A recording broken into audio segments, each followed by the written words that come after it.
High school, I thought I was really cool because I was in an advanced placement class for language and composition, and I didn't know exactly what that class was for. I just wanted to be in a college level class. Well, one day my teacher, Mrs. Callan, gives me a paper and it says a moderate proposal on it. So we get to reading, and the class is silent. It's quite lengthy, and we get to the part where he starts talking about eating children. And this is when we start taking it literally because we don't know about satire. Anyways, I'm here to help you clear up that confusion. And this is Jonathan Swift, not Caleb.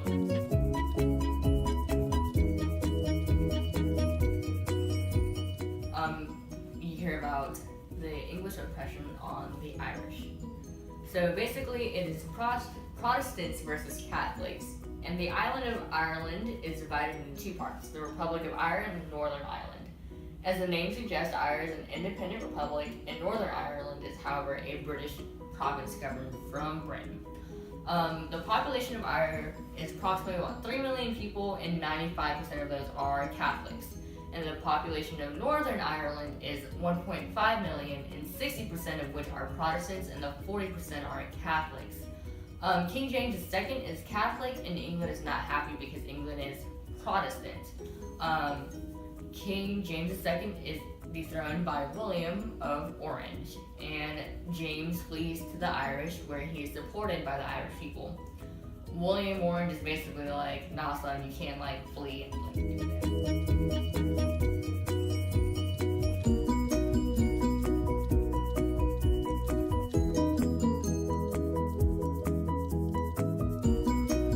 The Irish is now being punished by William of Orange and is punished for supporting James with penal laws.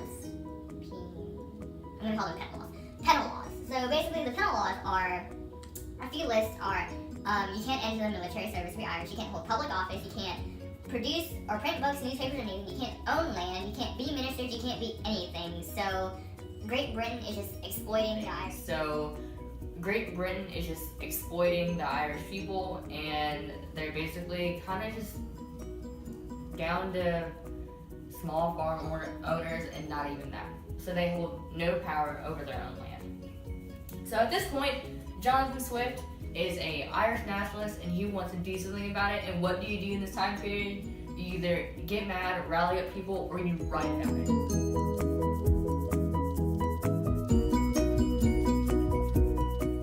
Jonathan Swift wrote Gulliver's Travels, and like I said before, he's an Irish nationalist.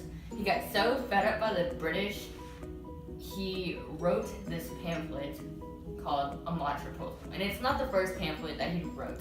It is just a pamphlet where he gets fed up. Proposal for Universal Use of Irish Manufacture in 1720.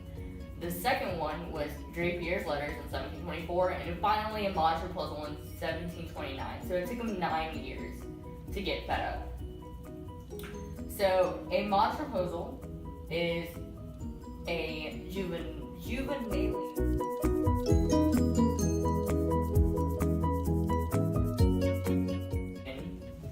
satire.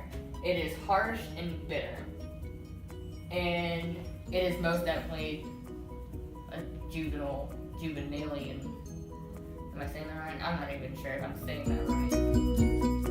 But it's most definitely juvenile because he talks about eating children. So he says, let's eat babies. Did you hear me? Let's eat babies.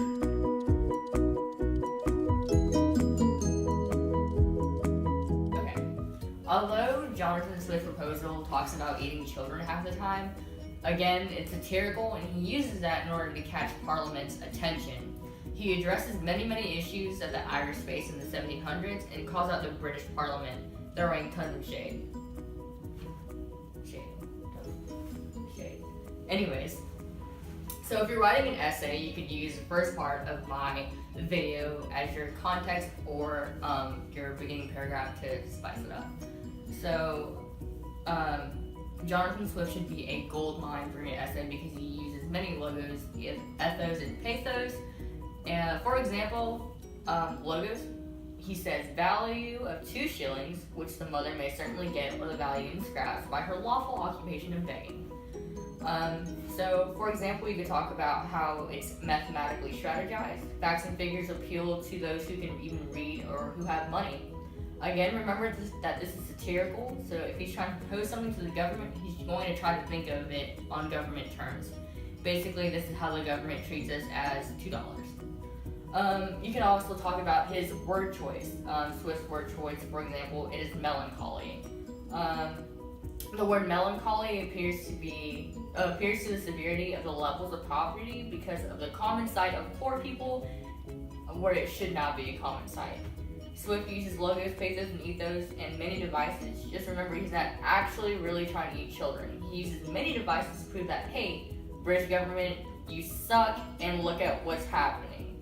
Once you've figured out what quotes you're using, explain them and explain them some more. Ask yourself why, how does this to appeal to blah blah blah, and how does whatever he does appeal to the overall satire.